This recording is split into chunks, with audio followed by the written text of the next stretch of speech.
Одново рушиме рекорди со загадувањето. Скопје утринава осамна со средно земено загадување во ПМ честички од 150 микрограми на кубен метар.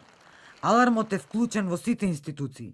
Пред 2 дена министерот за животна средина Нуредини за 24 вести изјави дека ова ќе биде долгорочна борба и дека дури 40% од загадувањето е предизвикано од грејење со дрва. Топлификација според министерот е задолжена да користи исклучиво газ. Инспекторатот врши зачестени контроли во сите компании кои можат да предизвикаат загадување.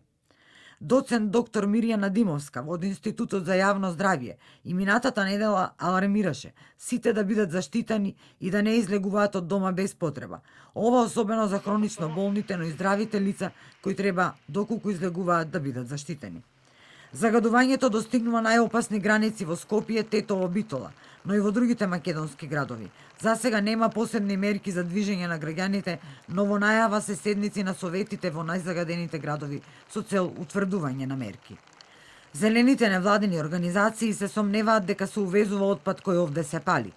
Лидерката на Зелените во Македонија, политичката партија Дом, за 24 вести го коментира загадувањето. Не е нормално во јануари месец да имате температури од 15-16 степени, да нема снег, и тоа не е само за Македонија, значи тоа е феномен што се случува на глобално ниво. Еве гледаме и во Европа што се случува, тоа се климатските промени кои веќе ги живее светот, а на кои се уште многу малку се обрнува внимание, не само кај нас, туку и на глобално ниво. Најважно е, вели Мурачанин, надлежните да излезат на терен и да се воспостави ред.